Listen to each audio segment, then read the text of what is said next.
It's time to take a stand and stop the sexualization of our children. Action for Canada has created a notice of liability to assist you. The title of this NOL is Facilitating in Exposure of Minors to Sexually Explicit Educational Resources, Activities, and/or Events. The United Nations has mandated that all member nations implement the Comprehensive Sexuality Education Resource. CSE is a learning platform that was developed within the context of a program developed by UNESCO.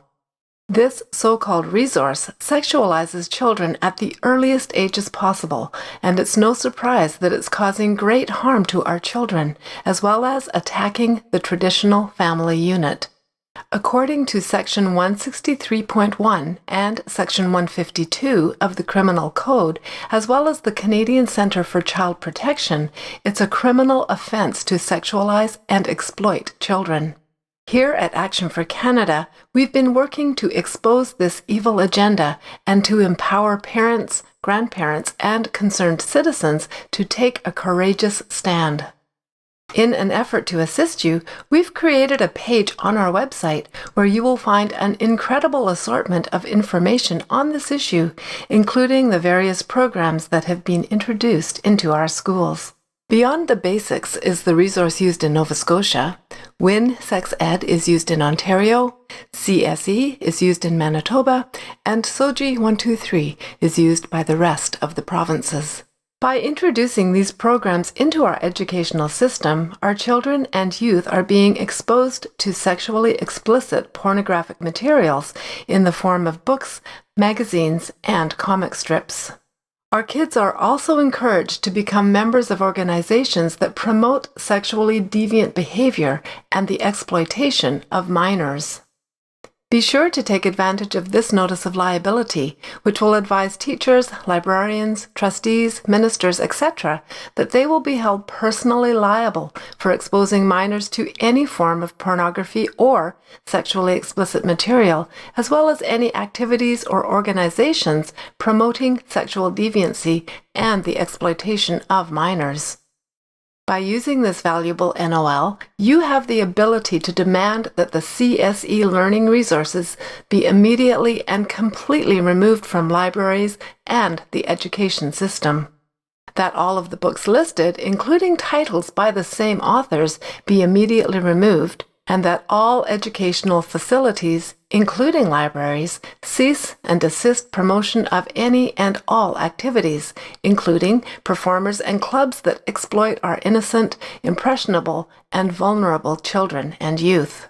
Knowing is not enough. You must take action. Here are some powerful actions you can take to protect our youth, no matter your age or station in life.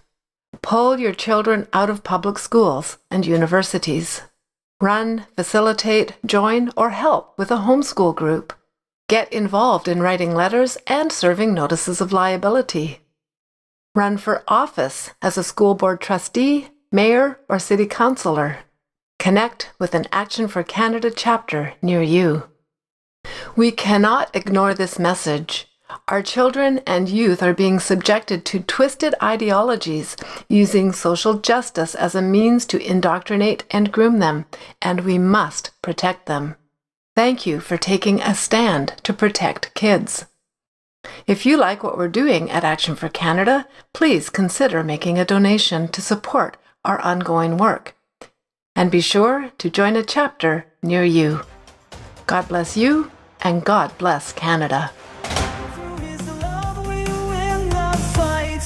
Action for Canada, we unite.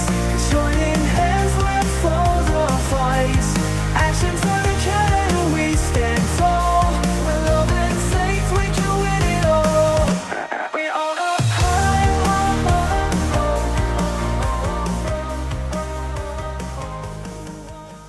Hello, Action for Canada friends. We're so glad you've joined us, and a warm welcome to you.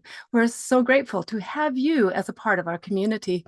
Our guest speaker this evening is Michelle Stirling, and the title of tonight's show is Criminalizing Denialism, Burying the Facts.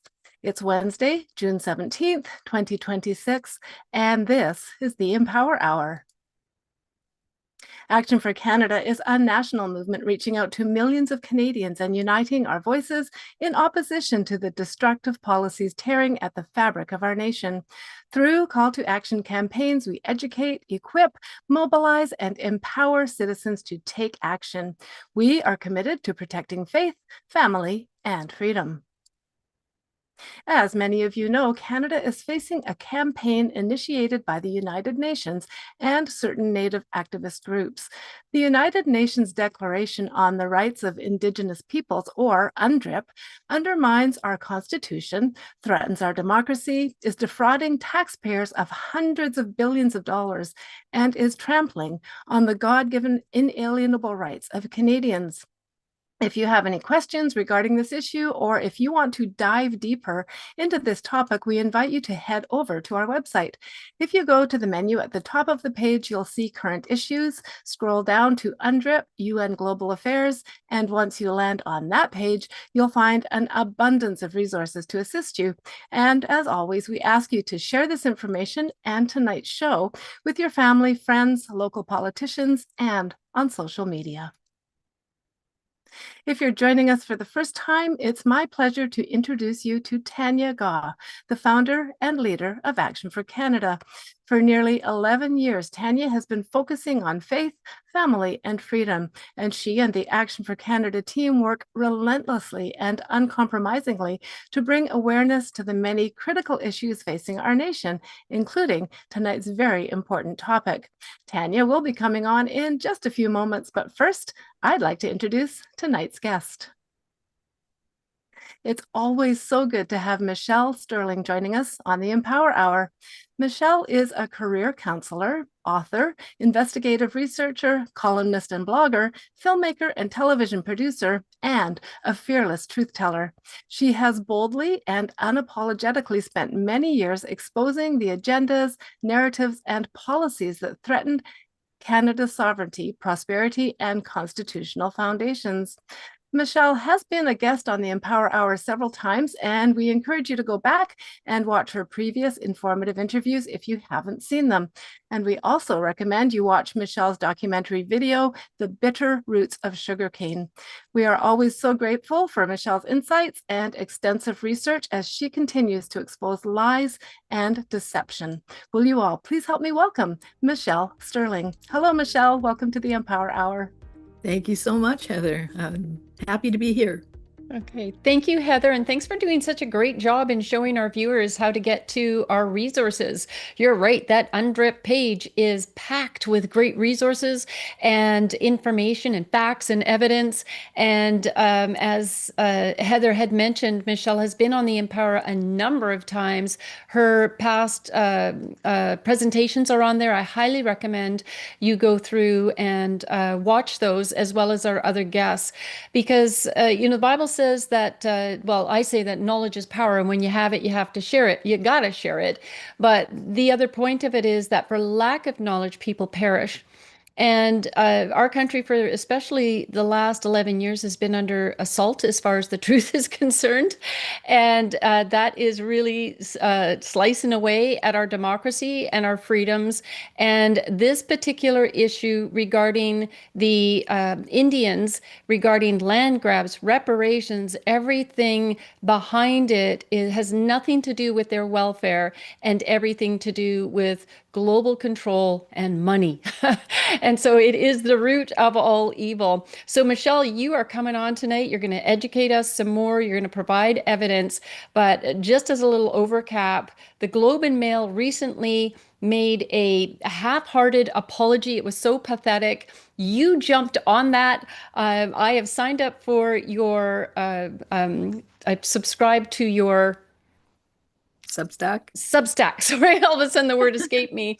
And I'd highly recommend that all of our viewers do. I want to get that in there as the show begins, because when you came out with that report on the Globe and Mail, I could have been easily deceived by others thinking, oh, this is a great report. The media are finally starting to admit they were wrong, but nothing could be farther from the truth. So again, welcome. I'm looking forward to your presentation tonight. Thank you. Thank you so much. Yeah, the Globe and Mail apology, such as it was really fake news giving a fake apology. So, and it really burned me up. I'd also been after them before that for a couple of years. So maybe my Substack had some effect on them. I don't know, but we'll find out.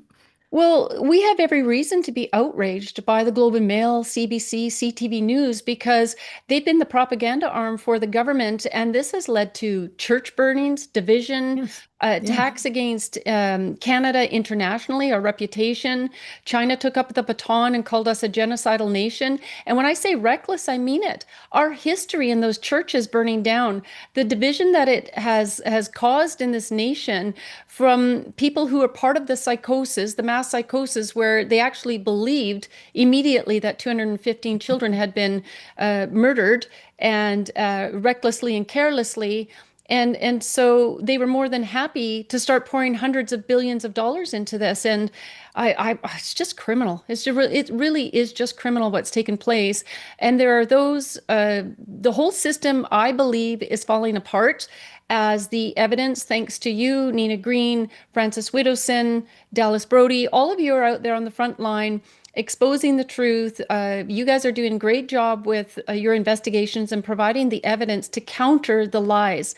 And that is so critical. So I'm grateful that more and more Canadians are waking up. And I'm looking forward, as I said, to your presentation, because I think calling out the Globe and Mail and making sure it's like, no, no, no, no. Who knows where this could go, if there could even be a legal action against them, because they have a duty to report. They have a duty to make sure that their information is sound and that it is based on facts, that there was an investigation, and they did none of those things. That's right. Yeah. And they call themselves the paper of record. That's what they're considered in Canada. So, the penultimate of journalism, the place that you would go if you were going through history and you wanted to check back and see, well, what happened in history? Let's look at what the Globe and Mail reported on, because we know that they did the good work of, accurate reporting. They are the paper of record. Well, really? What's history going to say about them? Well, and interestingly, with all of this information, it seems like a sidetrack, but it is on point, is that Elon Musk has allowed X to be this public platform that people can actually talk on all the issues that the government is trying to censor us on.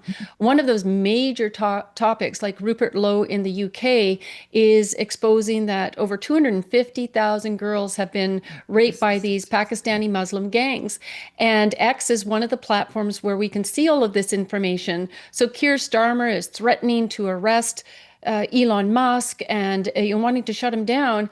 And they have nothing to say about the Globe and Mail is also owned by a multi-billionaire. And I'm not sure if you're aware of that. I was reading about that the other day and I thought, yeah, that is a very interesting point, isn't it?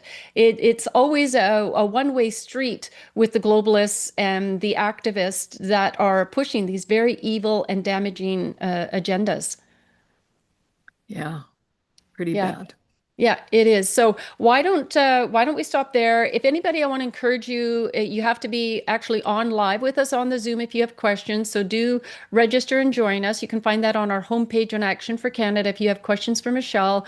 Anybody else that has a Q&A, just add them to the option here in Zoom, and we'll try to answer some of those at the end and have a little bit of conversation then. But Michelle, for now, I'm going to hand that over and so Okay, that you can provide us your presentation. very good. Thanks.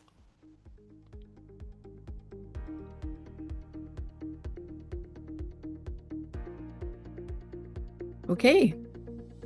So, criminalizing denialism, burying the facts. Finally, the mainstream media awake from a mass psychosis, sort of.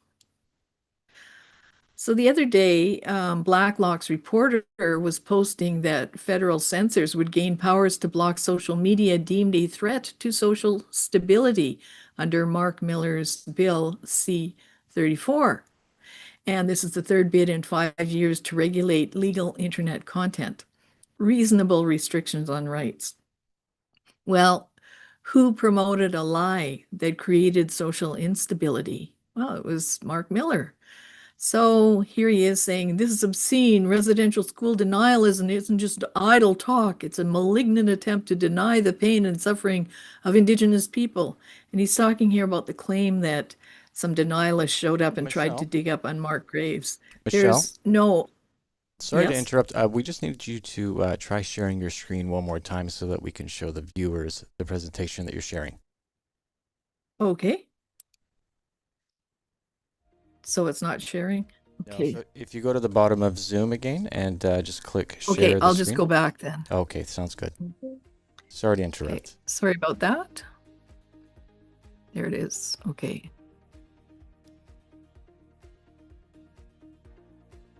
Ah, voila. We are good to go. Thank you very much. Okay, sorry about that. My bad. So criminalizing denialism, burying the facts. So finally, the mainstream media awake from the mass psychosis, sort of. Let's see if they really did. So Blacklock's reporter has reported that federal censors would gain power to censor social media deemed a threat to social stability. But actually, Minister Miller is the one who promoted this claim that residential school denialists showed up with a shovel. There's no accurate reporting on this. There's no newspaper report of it. It could be totally fake news, but he's so upset about residential school denialism. And he even here, I'm just gonna make that smaller. As the denialists resurface this week, I'm reposting this from 2022. The same week, Williams Lake First Nation announced the discovery of 93 potential unmarked graves at the site of St. Joseph's Mission. Well, what's a potential unmarked grave? It might be roots, it might be rocks, it might be an animal burrow. So everyone has the right to question that, because until these claims are proven in a court of law with evidence, they're just claims, they're allegations. And what could be more destabilizing to society than promoting a blood libel on Catholics in Canadian history? And here's Minister Miller promoting sugarcane, which, as Tanya and Heather mentioned, is a so-called documentary by which is now distributed by National Geographic. But when Nina Green and I looked up the facts, it's fake. It's a shockumentary, a schlockumentary. So it turns out that in sugarcane, the mother of the abandoned child pleaded guilty to that charge and was sentenced to 1 year in jail. And what was the claim about? Well, sugarcane misleads the public. Mark Miller promoted the documentary Sugarcane that claimed that at St. Joseph's Indian Residential School, also known as Caribou, claimed that Catholic priests impregnated students, illicit babies were burned in the school incinerator, and that Ed Archie Noisecat is the only baby known to have survived the incinerator. But the facts are that the mother of baby Ed was a woman named Antoinette Archie, actually the grandmother of one of the show's producers. Think about doing that to your grandmother. She was a 20-year-old adult. She was not a student and not a student at the school. Baby Ed's father was a guy named Ray Peters, not a priest. He was 11 years older than her. He fathered at least 17 children with 5 different women. And it was Antoinette who put little Ed in the school's incinerator. She spent a year in jail for abandoning her baby, who she told the court she thought was dead. So these are the people who are rewriting Canadian history with lies. So here's Tanya Talaga. We'll get into a bit more about her later. Canada must stand against residential school denialism. And here's Stephanie Scott, Executive Director of the National Centre for Truth and Reconciliation. Those who deny the reality of residential schools, history isn't yours to rewrite.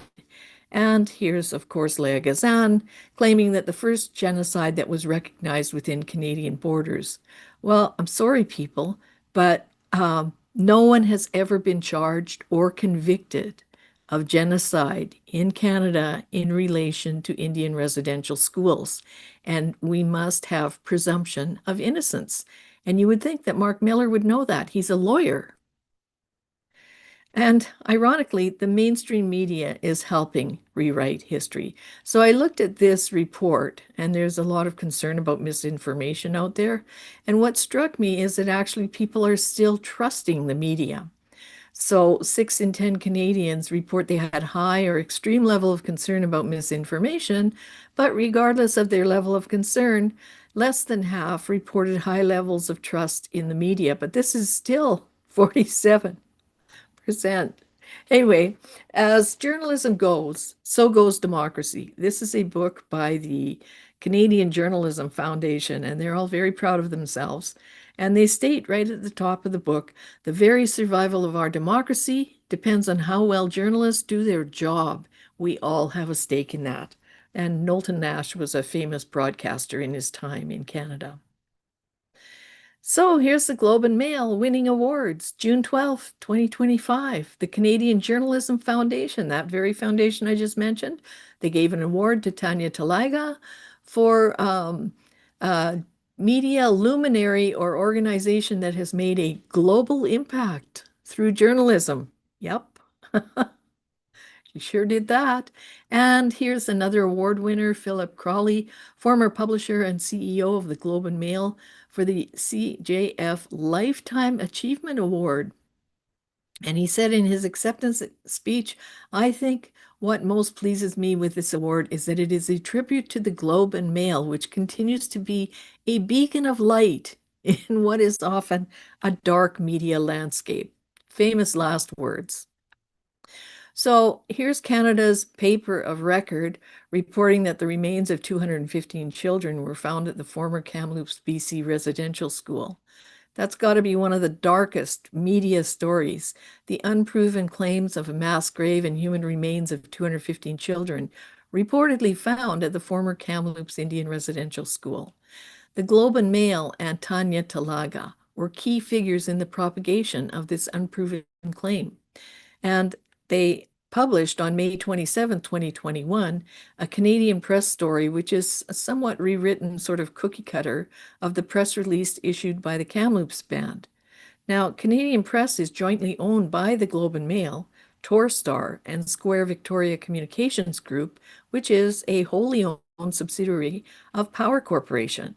And Power Corporation is a key stakeholder in China asset management. The Globe and Mail is also part of the Trust Project, a journalism outlet vetting project that claims to ensure integrity, accuracy, authoritative, evidence-based reporting by those under its umbrella. It makes you want to cry. Now, 5 years later, the Globe and Mail, Canada's paper of record, finally admitted they'd done no due diligence on the Kamloops Indian band's claim of human remains of 215 children. No remains have been found. But the fake news issues a fake apology. They kind of just basically said, oops. So what is this? From their apology, they write, the media, including the Globe and Mail, did not initially scrutinize, much less challenge, that assertion of the confirmation of human remains of 215 children. The initial headlines and stories in the media simply stated that as fact that the remains of the 215 children had been found.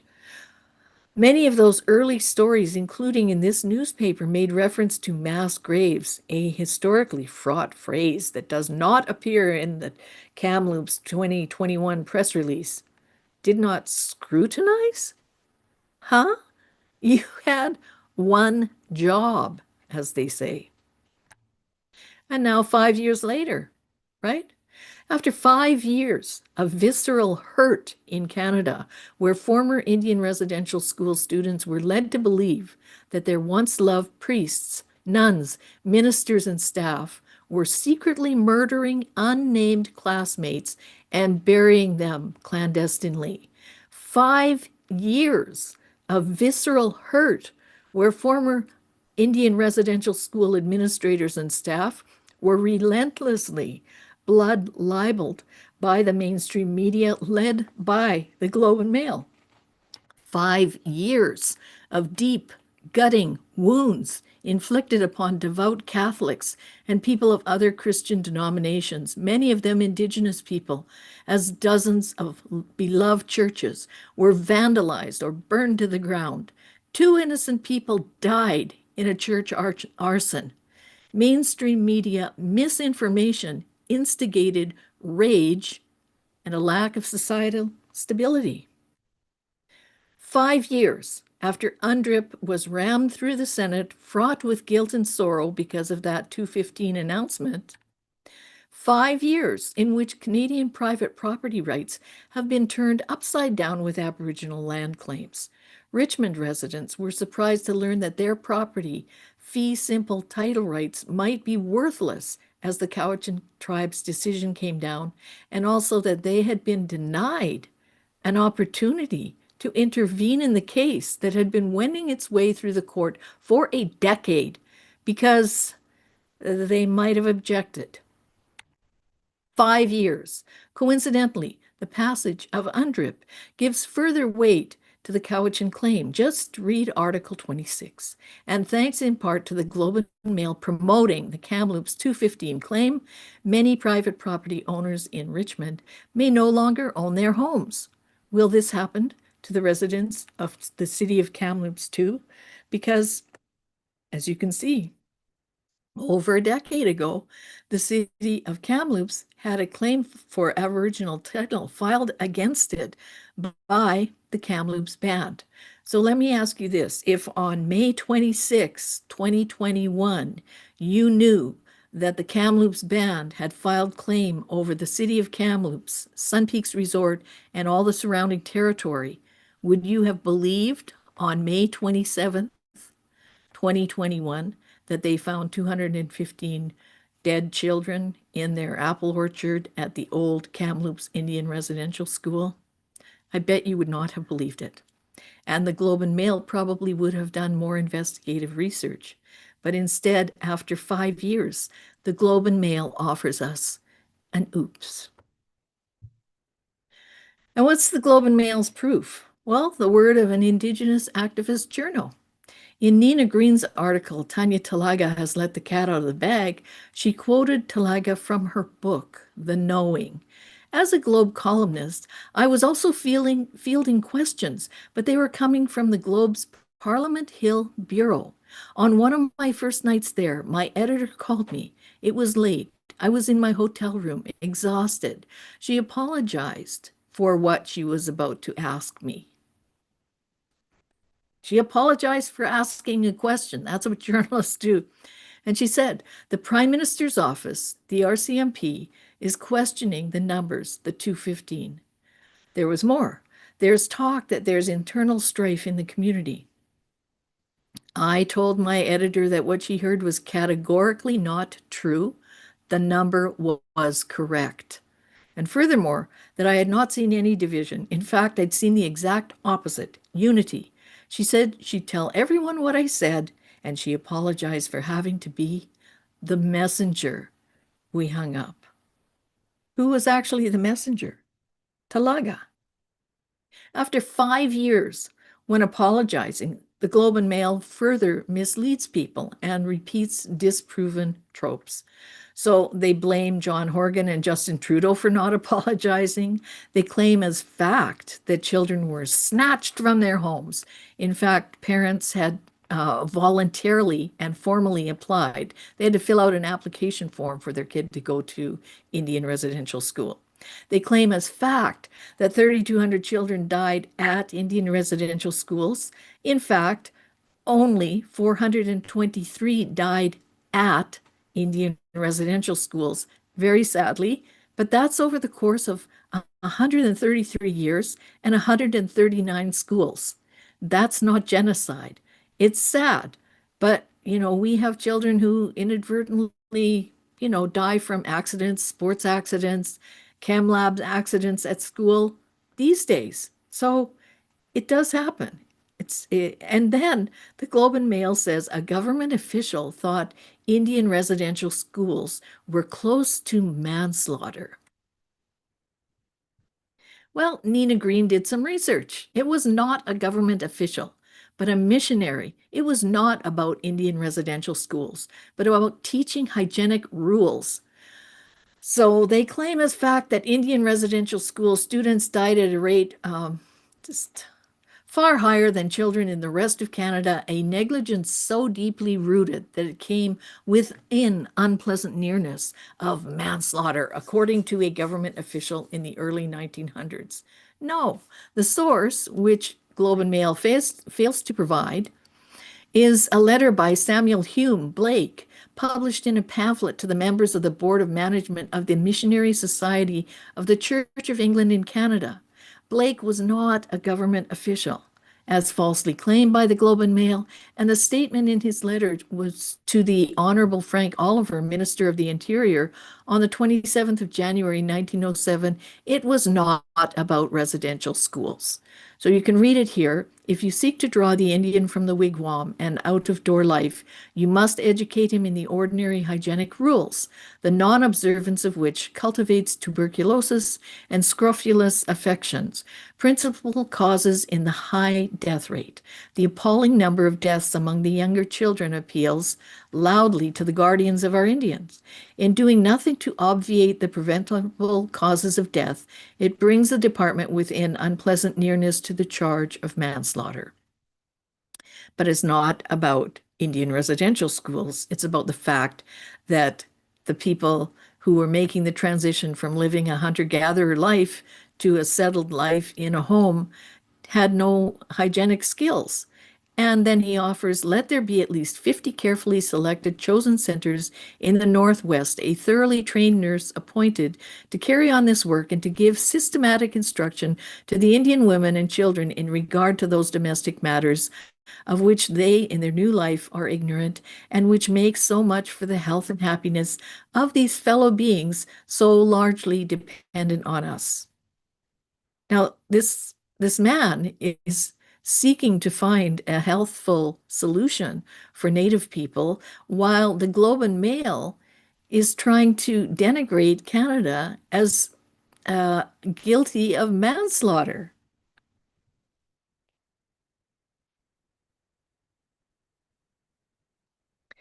And Globe and Mail, what's this BS? While apologizing, the Globe and Mail dumps more fuel on the fire, saying many students were physically abused or sexually abused, and all were the target of systematic effort by the Canadian government over decades to snatch them from their homes and families, eradicate their culture and heritage. That too is reality, a damning reality. It's not. Some students were abused. There were 31 convictions listed in the Truth and Reconciliation Commission reports, over 139 schools in 133 years. We all wish that number was zero, but that's a very low ratio. Most students were voluntarily enrolled by their own parents who wanted them to have useful education for the modern world. Some parents wanted the free daycare. Some parents had remarried, and sadly, the new partner did not want the other's kids. And many families were huge by today's standards and even the standards then.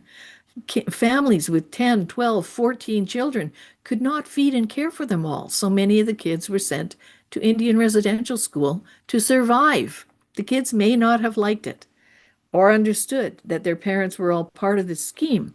But how is this different from today's parent taking a child to their first day of school, distracting them with a toy, and then running away? And education was a treaty obligation which was fulfilled when chiefs and councils requested a school. The Indian residential school system was agreed to by Indian chiefs. Schools were requested by chiefs and council. Education was part of treaty obligations, not for snatching.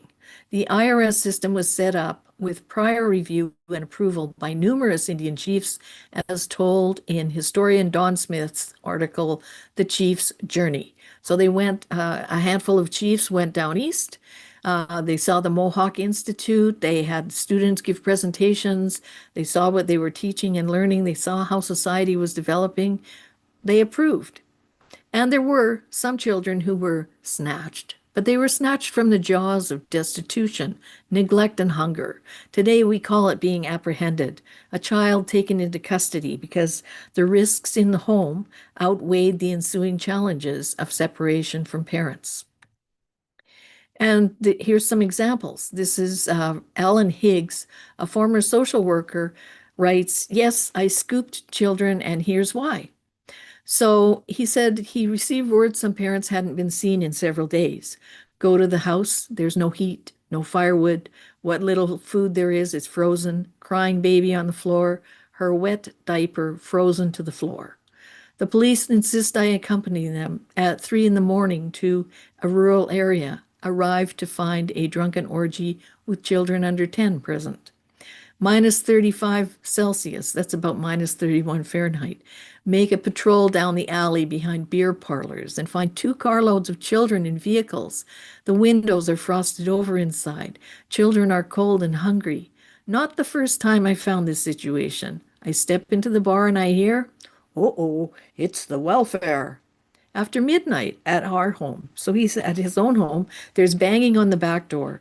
Open it up to a girl, 6, a boy, 7, who say, "Mister, come to our house. There's blood all over." Arrive at the house. Indeed, blood and beer everywhere. Walls, ceiling, floor.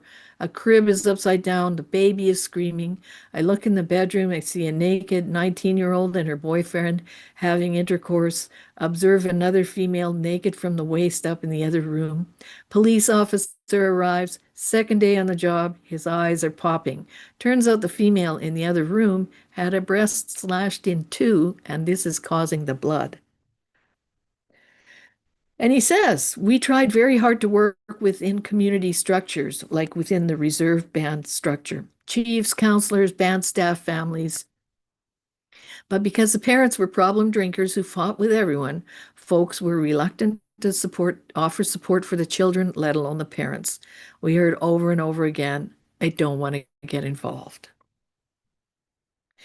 So mainstream media has helped destroy Canada's identity, our proud history, our heritage of educating and lifting up the poor and of saving orphaned children. So this is something that the Reclamaire found. And if you're interested in this topic, please do follow the Reclamaire. He or she keeps finding these wonderful vignettes of history. April 17, 1947. Father O'Grady, principal at Kamloops Residential School, writes to Minister McKay, Indian Commissioner for BC. These children are mostly orphans, and I found it difficult when requested not to accept them. They would otherwise have had no one to care for them. So they had 295 children, had per capita grants, because that's how the school system worked. But the orphans had nothing. They had no financial support. And Father O'Grady is beseeching the government to provide financial support for these orphans. That's not genocide.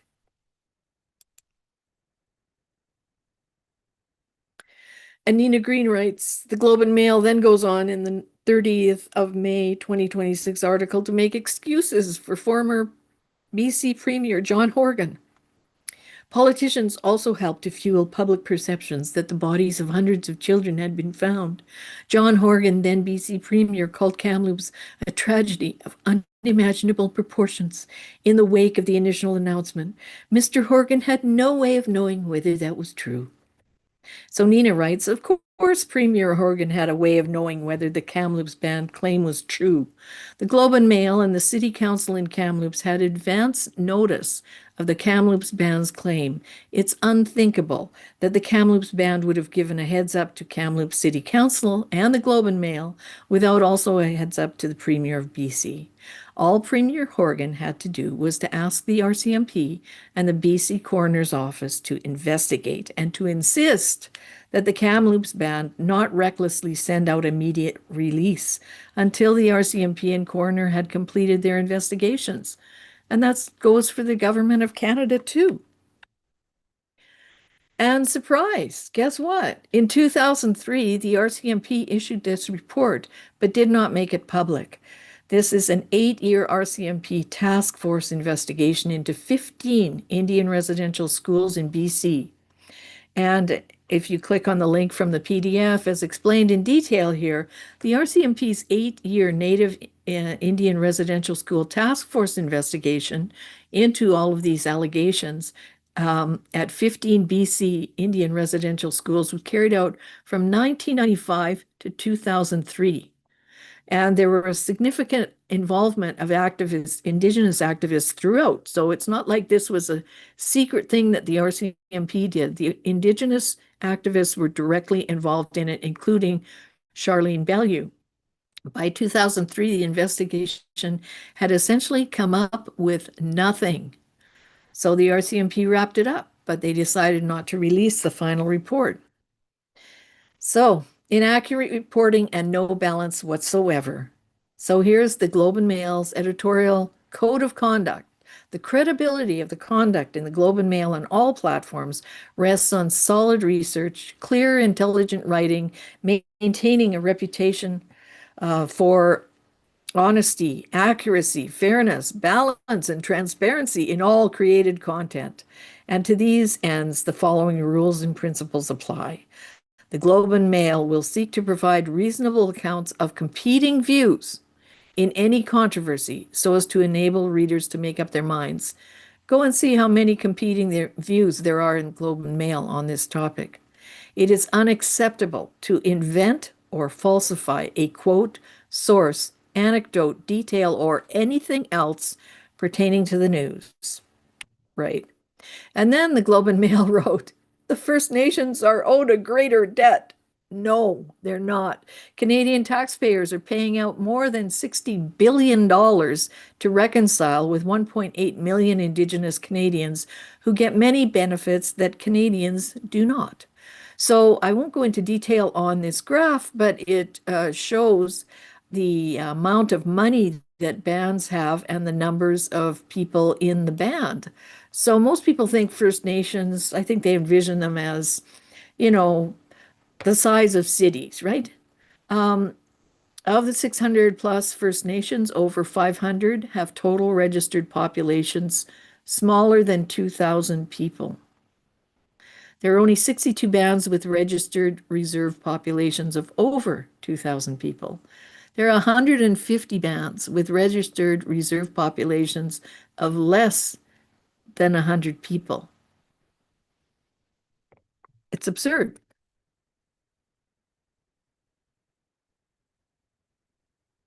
So the mass media created a mass psychosis.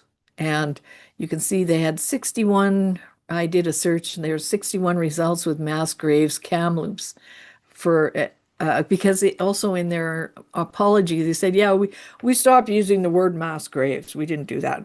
Well, what does it say here? The discovery of a mass grave site at the former residential school in Kamloops is just the tip of the iceberg. So this is not only an opinion, it's a predictive opinion using a term that they said they didn't use. And if you want to see how the media messed up, you can read my report that I did debunking Sean Carlton and Reed Gerbrand's report, where they tried to claim, it's only deniers who are claiming that people said mass grave. That never happened in the media. No. Yeah, read my report and see. So thanks to irresponsible media, we now also have a geopolitical complication from China and its despot nation allies. So the day after UNDRIP received royal assent, China accused Canada of human rights violations and demanded that the UN Human Rights Council investigate. So they were joined by Russia, Iran, North Korea, and other allies. What a nice, friendly bunch of people these guys are. Now, I find that very suspicious because it was immediately the day after that UNDRIP received royal assent. And what did they claim as evidence? Well, the 215 find of human remains at Kamloops. What a coincidence. So in May of 2026 in Montreal, just after 4 days of one-sided biased hearings, the Permanent People's Tribunal issued an interim report condemning Canada of genocide, ongoing genocide, and crimes against humanity. And the Permanent People's Tribunal prejudices proceedings by posing the panel of judges in front of a 215 display. You know, to date, there's no list of names of children alleged to be missing, and there are no families with evidence of a missing child, and no bodies. And that's not ghoulish. You know, Mark Miller always say, oh, you people are ghoulish, you deniers are ghoulish, you want to see a body. You know, what if I came and said, let's dig up your grandfather? Well, my grandfather is not accused of murdering people, right? If you say that people were murdered, you would want to have evidence of that and either clear the name of people accused, which is in this case the Roman Catholic Church, or you would want to charge the people if they were the perpetrators. You would want the evidence. You would want to see, oh, maybe a child died late in history, you know, in the earliest times. Maybe they were an orphan there, and maybe they died in, I don't know, the late, you know, in the early 1900s and were buried in unconsecrated ground. That's almost unbelievable that that would happen. But, you know, that's a possibility. Were they murdered? Were they buried covertly? You know, was there some kind of crime involved? You would want to clear that, right? You can't just sit around and have people do a presentation and decide that people are guilty of genocide or a country's guilty of genocide. So the Land Back movement is not about reconciliation or truth. It's a red-green alliance intent on the destruction of Judeo-Christian North America and Western civilization in general. And Canadian taxpayers are funding their own country's destruction. And just so you know, Kimberly Murray's special interlocutor's office was not located in Canada. So she was executive director of the Truth and Reconciliation Commission. She claims in an affidavit to have written all of the reports for the Truth and Reconciliation Commission. And then she wrote 3 more reports as the special interlocutor. And the Truth and Reconciliation Commission cost us $70 million, sorry about that, 70 million. And her special interlocutor's office cost us over $10 million. And yet it was located in a place you are no longer in Canada. Foreign agent? So you better believe that these reports and claims are stacking up at the UN Human Rights offices, and they will be used against Canada. Even though false, the parties charging Canada with such crimes will simply point to the evidence, like that published in the Globe and Mail. So you can read or watch my presentations on the Permanent People's Tribunal or my rebuttal to Kimberly Murray, where I say that history needs context. And there's nothing hateful anywhere in my work. I just want the facts and evidence. So this is my Substack. There's quite a few other. I take a shot also at Canada Land because they issued an equally limp apology. So you know, have a look at that, and that's my website, michellestirling.com. And don't let the tyranny of guilt, of shame, induced by fake news, and the mass media make you cower in silence. You have to speak up, and you have to be sorry no more. Thanks very much. Thank you, Michelle. That was absolutely amazing. I'm just going to wait till you come back on screen here. There we go. There you are. So thank you for that presentation. You move through that with fact after fact. That's like I say, you're not out attacking anybody. You're providing the truth. You're providing the evidence. And I would really encourage our viewers to, once we upload this presentation and this interview, to share it with your elected officials. At the end, I'm going to bring up a campaign that we've been doing, and it's like, know who you're going to vote for. This is what's going to bring about the kind of change to shut down all of this propaganda and all of these agendas to overtake Canada. Michelle talked about the Red-Green Alliance. That's the United Nations. It's a third Sharia compliant Muslim, and it is two-thirds, pretty much two-thirds China run. And Yeah. so they're all vying for position. Both of them are vying for position as to how they can take over Canada. And so sometimes they say, you know, these useful idiots can work together for a little while, and one is ultimately going to win. And instead of that happening, we need to say no. We need to make sure that if we want this overturned, we need to get very serious in upcoming elections. We need to make sure we're involved in the process, being scrutineers, demanding right now that the voting machines are not permitted to be used. You got to lobby government. And you've got to find terrific people in your communities to run for office, help them become known in the community. So we're not just checking a ballot and saying, oh, what's the worst or the Right. least of the The worst of least. these, Yeah. and going from there. Now, I find what you were just talking about the fact that they're not doing any digging, and of course they're going to come back how this would be in violation of their traditions, and it would be a horrible thing to put their relatives through. And I heard a term used that they were going to uphold oral traditions and stories, and instead of having facts. And so that's what they now want to shift to. No, no, no, just take it. These are oral traditions and stories. We believe that the 215 children are buried. There's no single evidence of it. And you mentioned police would want to do an interview. They would want to do an investigation. I'm thinking about serial killers. Who's going to Mhm. go to jail without at least one body? If it's going to be a serial killer, you need two or three bodies. And here we're being accused of killing 215 children, and that's only in BC, that's only in Kamloops. There's many, many other allegations that have been Mhm. disproven as well because they actually did the digging and found no bodies in Manitoba and in other provinces.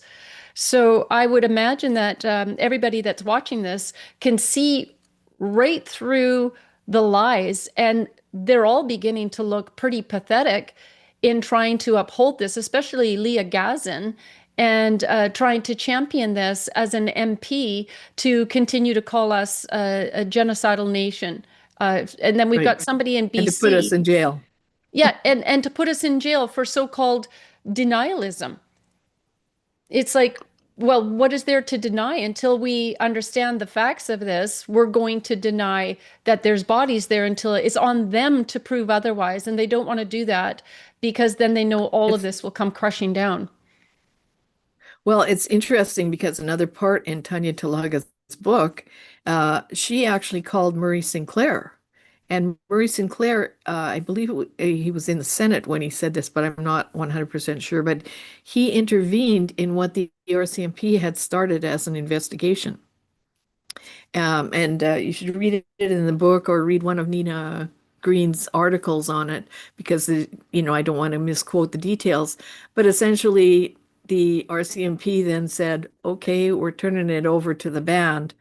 Now, they probably had the 2003 report in their hand and they're kind of like, yeah, we spent 8 years looking into this stuff. And probably hope that the government would be wise and say, we're alarmed by the statements coming from Kamloops, but until we have actual evidence, we will not make further statements, and instead, Prime Minister Trudeau, jumped on a plane and got a teddy bear and went and took a knee.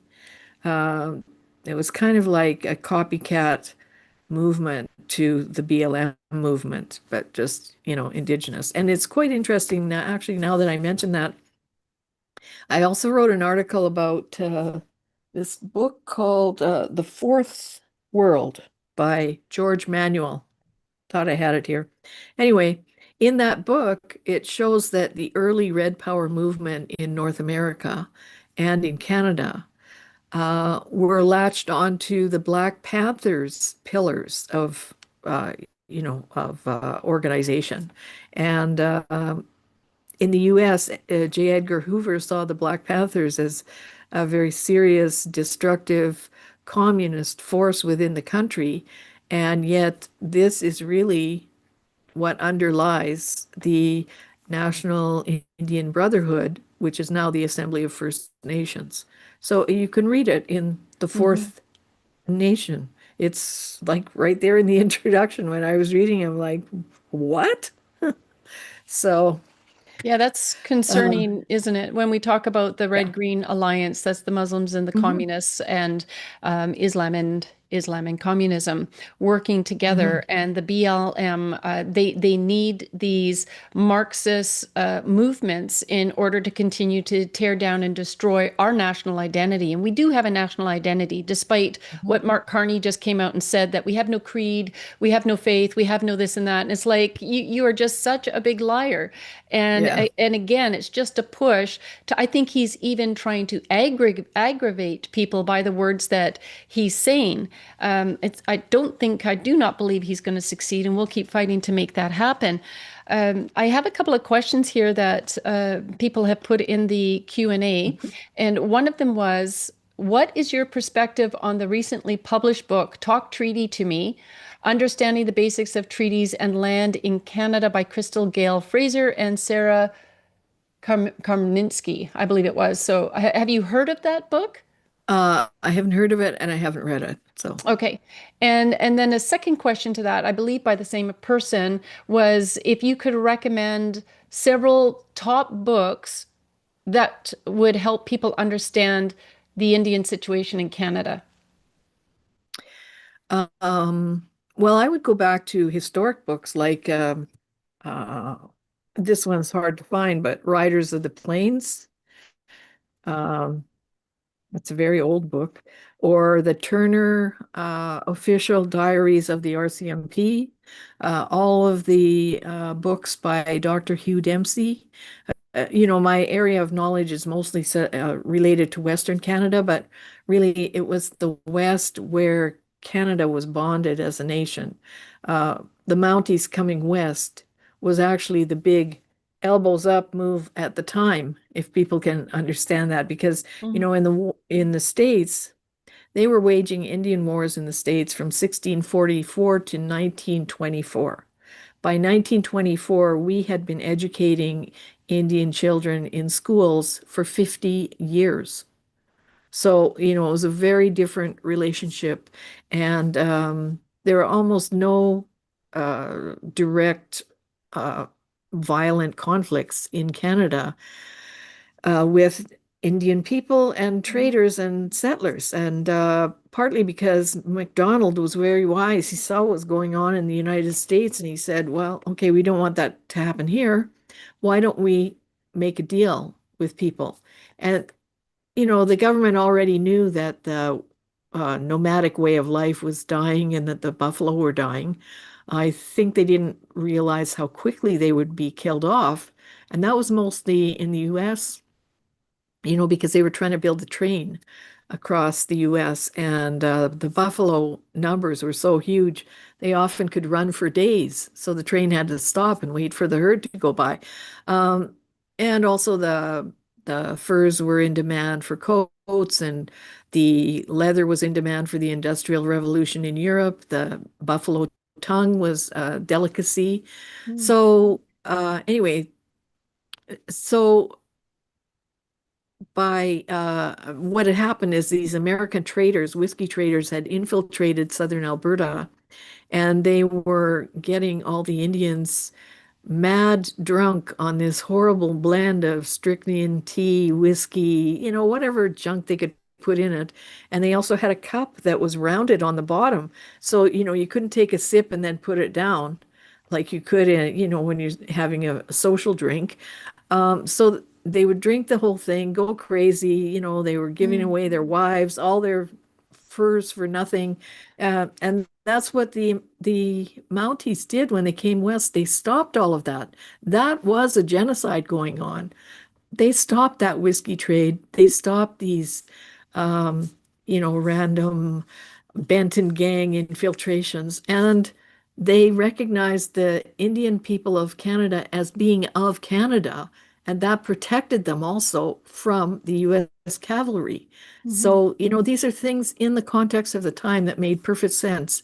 And now people look back and say, well, why did they make us wards of the state? Well, so that they could be rescued from the U.S. cavalry, so that the U.S. cavalry couldn't just come over the border and in hot pursuit. In fact, when Sitting Bull, after Sitting Bull wiped out Lieutenant Colonel Custer and all of his men, where did Sitting Bull go and his people? They came to Canada. And you know who is the great grandfather of Leah Gazan? One of those um, children of the tribe of Lakota that came over the border.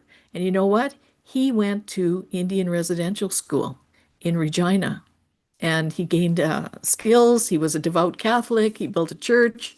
And, she Wow. she is completely misleading us on her history. Right. And Uh, so and so ungrateful as well yeah, to know that history and then to disparage Canadians and attack them in such a vicious way. And yeah, as you're talking about all of these books, and this is why it's so important to preserve history, I've known a couple of people that work in libraries, and they said they're clearing the shelves of our historical books and throwing them out back in a big bin, ready for yeah. destruction. And if we don't have those written down, if we don't maintain those copies, we will lose this history. And that's one of the reasons, Michelle, that I love having you on to provide presentations. It's all good to read those books on history, but you take the history. You and Nina Green have dived into finding the receipts, if I could say it Yeah, that way. Just what you are providing as information about sugarcane and undoing that so-called documentary that was founded on just a stack of lies. And yeah, again, there are laws against deceiving the masses. The media should be held accountable. Leah Gazan should be held accountable, as you talk about Tanya Talaiga, and the responsibility that she bears in this. What about the people that died in that church? So, one of the yeah. things I would encourage people to do is go to the libraries and or purchase those books. Finds ways. Go to bookstores and just make sure you would preserve them. With that in mind, is there anything else that you could, because that's a really good point. Is there anything else that you could recommend that our viewers could do to help either stand against this, to preserve our history? What can we do moving forward? Well, I've issued an open letter to Sean Fraser calling for an inquiry into the unproven claims, the Mhm. fact that ministers are denigrating us. There's a very curious letter that was published by the 13 grassroots families um, of the Kamloops band, and it was published in the Globe and Mail on October 18th, I think, of 2021. And you would think that they would be, if they were going to do something like that, they would be grieving the loss of their 215 children. But they simply repeat the mass graves and genocide allegations off the top and then go on to demand taxation and land rights. So, I think the big push for UNDRIP to go through is that they were hoping that once it went through, then their claim over the city of Kamloops would be settled because of Article 26. Mhm. And in fact, UNDRIP and Article 26 were used as justification as part of the Cowichan ruling. So, so that, you have to understand that UNDRIP had passed through the House of Commons, and it was going to the Senate when this news was released. And you can see the senators, they were all sobbing. I mean, everyone in Canada, I think, was in shock. I was in shock. Mhm. But I thought it was probably a mass grave of, epidemic, typhus, tuberculosis, cholera, if there was a mass grave. Um, but in the past effort to get UNDRIP through the Senate, the senators had filibustered it out to the end of the session, right?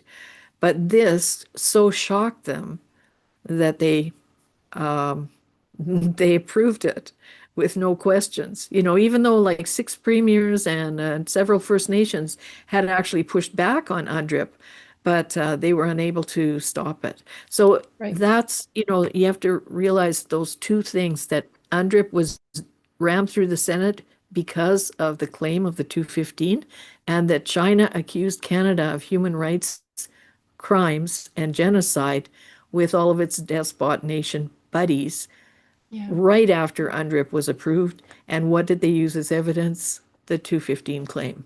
So Right. I think there's something very fishy there. So I think that, And oh, sorry, finish. so you can find that open letter to Sean Fraser on my Substack, and it'd be great if people started sending it to their MPs or phoning their MPs and saying, do something about this. And also the fact that, Kimberly Murray was working from a place that claims to not be in Canada. Like, how can we have a one-woman show effectively putting us into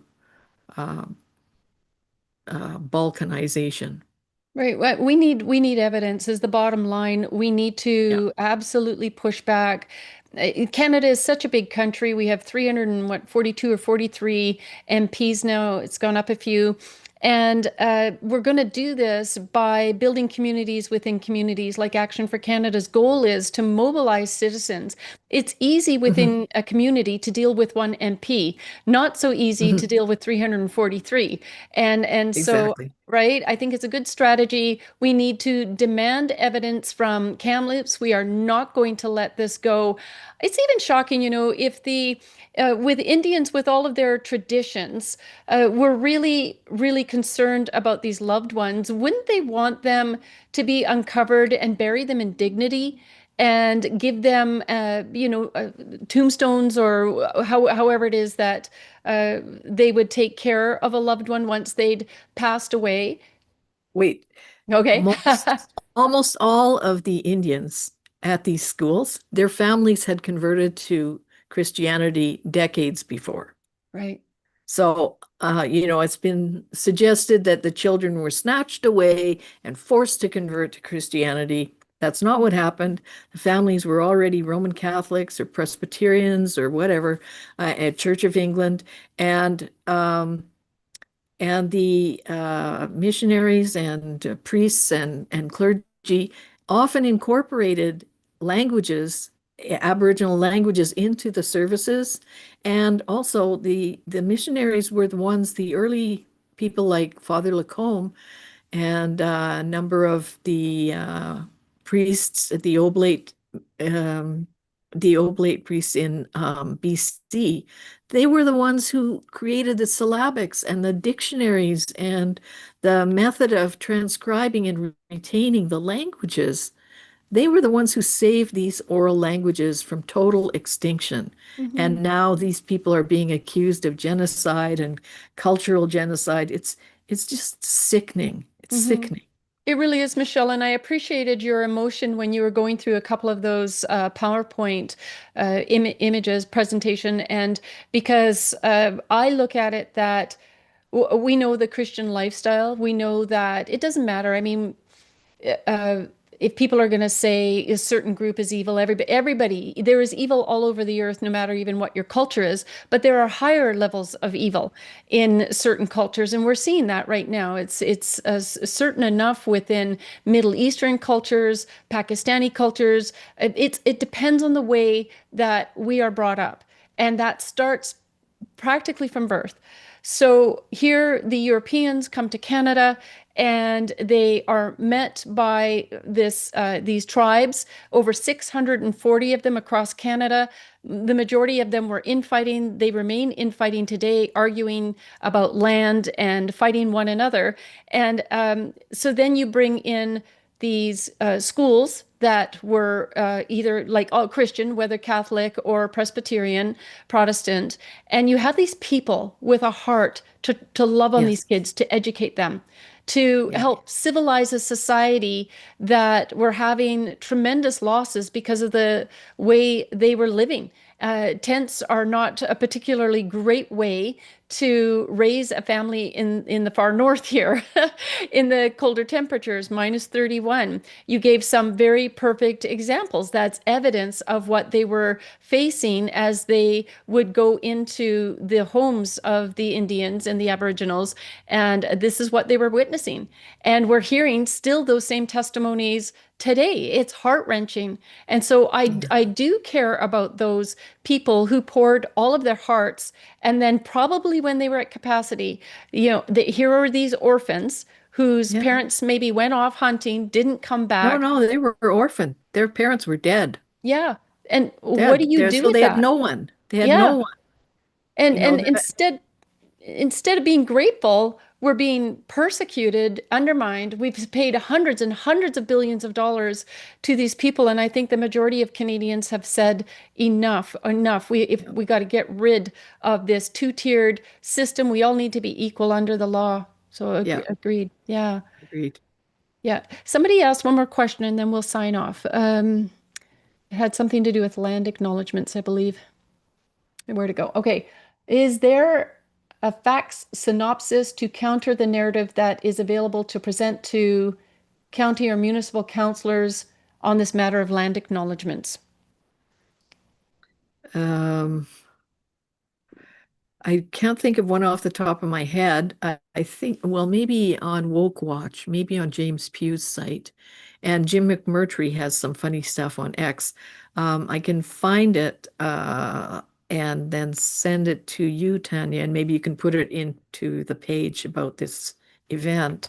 Um, but really, there's one fellow in Toronto, I think City Hall, he made a land acknowledgement about taxpayers having funded City Hall and how grateful he is to them.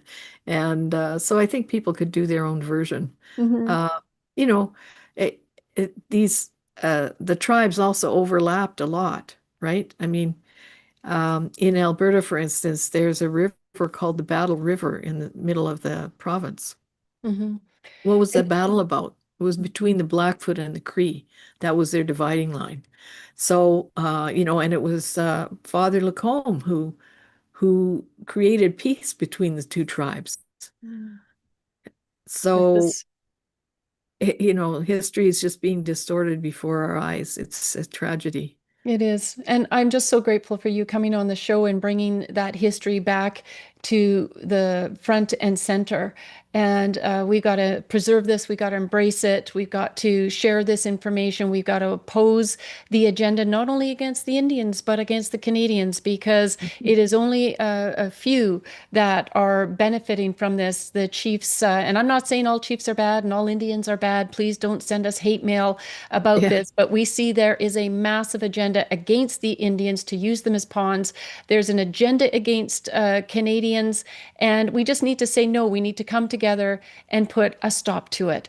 So, just a final closing word from you, Michelle. And again, thank you for coming on the show.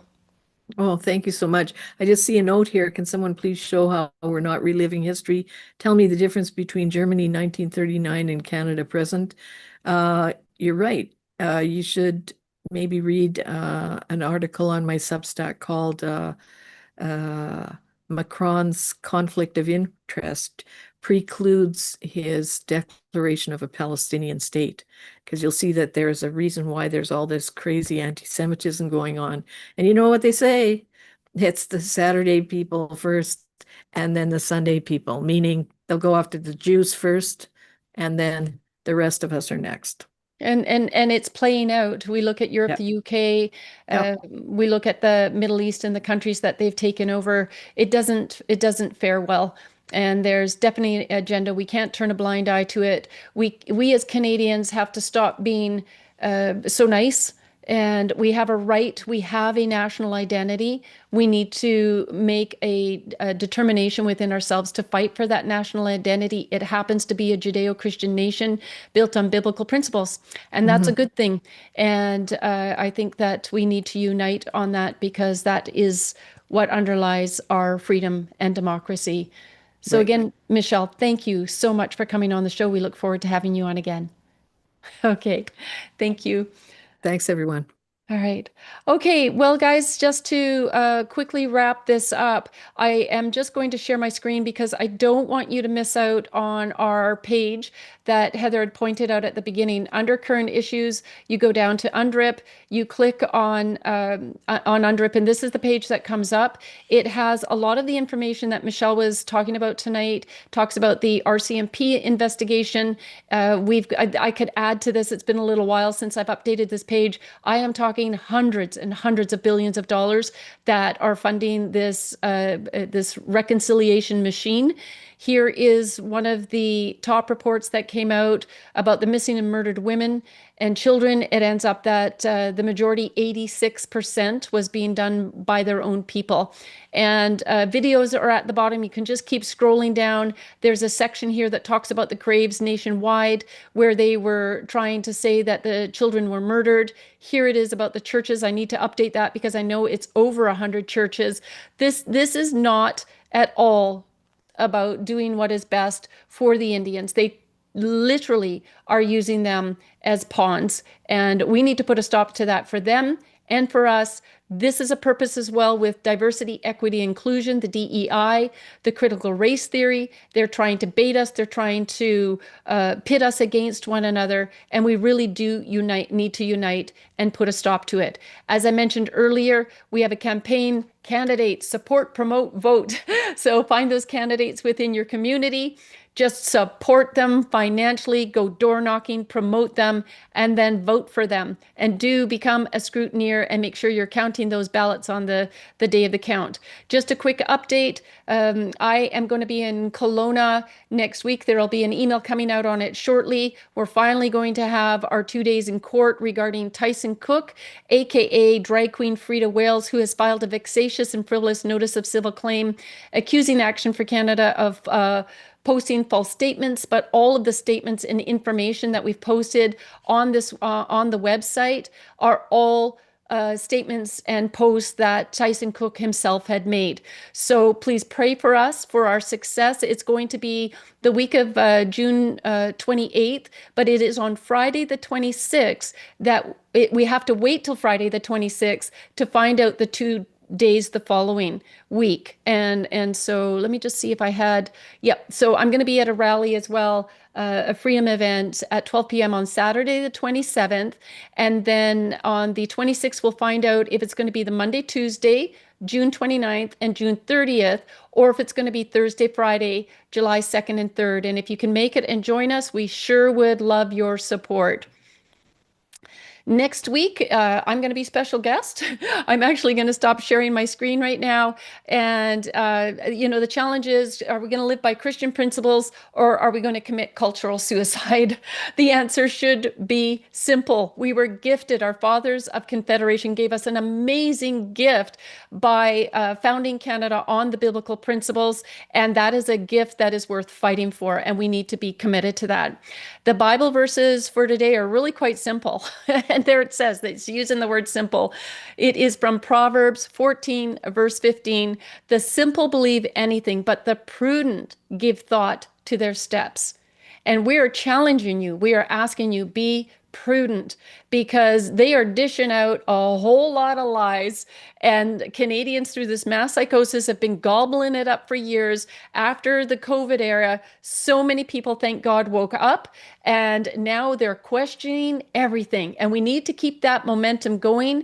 Find people that are dependable, who do the research and investigation, like our dear friend Michelle Stirling. Follow them. Action for Canada does our best, our very, very best, to research and give you always the topmost reliable information. It's not to say that we won't make a mistake, but we'll certainly admit it. But we provide the resources, we provide campaigns, our strategies are working, we're taking back ground from the enemy, and that's because we're being prudent. So I encourage you to be as well. And I'm just going to keep ending on this next verse for a little while, because I just love it so much. Galatians 6:9, may this encourage you. Let us not become weary in doing good, for at the proper time we will reap a harvest if we do not give up. So thank you. I look forward to seeing you next week. God bless you, and God bless Canada. In times of financial uncertainty, safeguarding your assets is increasingly important. In response to ongoing inflation, economic challenges, and market instability, many Canadians are adopting the timeless strategy of investing in precious metals. Historically, gold and silver have held their value, safeguarding your assets against economic turmoil. Action for Canada is pleased to announce our partnership with Steve of Sun City Silver, providing valued members of A4C with expanded investment opportunities designed to help you achieve your financial goals. Steve is an ally of the Freedom Movement, and he's offering members of Action for Canada exclusive access to some of Canada's premier prices. By leveraging his connections with Silver Gold Bull, you can access competitive rates for securing your precious metals. Silver Gold Bull is a trusted Canadian leader, offering live pricing 24/7 and boasting nearly 400,000 five-star reviews on Trustpilot. For an order of $5,000, be sure to indicate you're an Action for Canada member and receive a complimentary 1967 silver dollar, courtesy of Sun City Silver. Expand your collection further by referring a new customer who places a similar order, and Steve will reward you with a special bonus thank you gift. Your purchase with Steve is a dual investment. You invest in your future while simultaneously supporting the Freedom Movement with a percentage of each sale benefiting Action for Canada.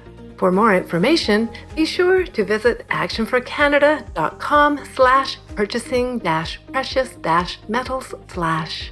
Secure your assets, protect your future, support Action for Canada and the Freedom Movement. The information presented is for educational and informational purposes only and is not intended to provide financial, legal, or tax advice, as we are not licensed financial advisors, accountants, or attorneys and cannot provide professional counsel. Be advised that the content and information provided does not create a client relationship. We recommend you consult with a qualified professional advisor before making any financial, legal, or tax decisions. Please note that Action for Canada is not responsible for an individual's financial outcome. Remember, your decisions are your own, and we recommend doing your own research before making any investment.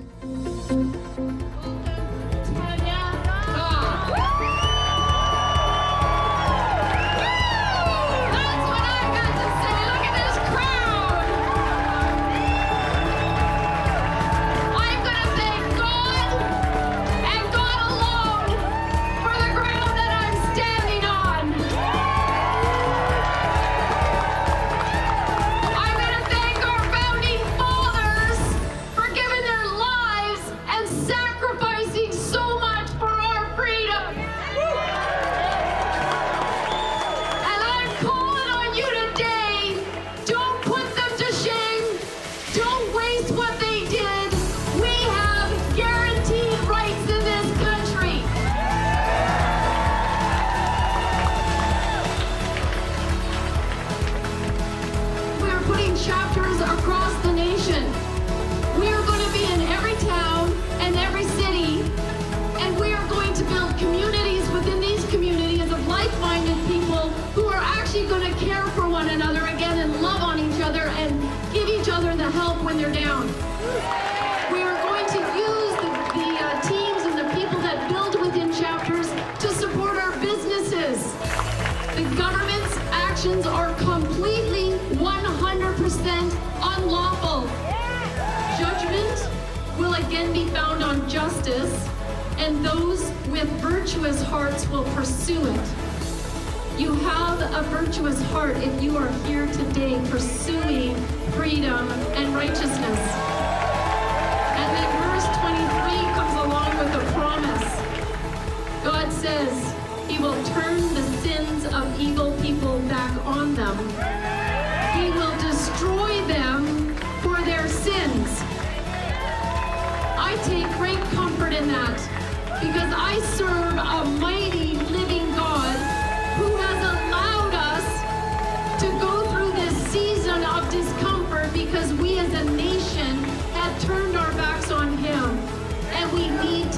right.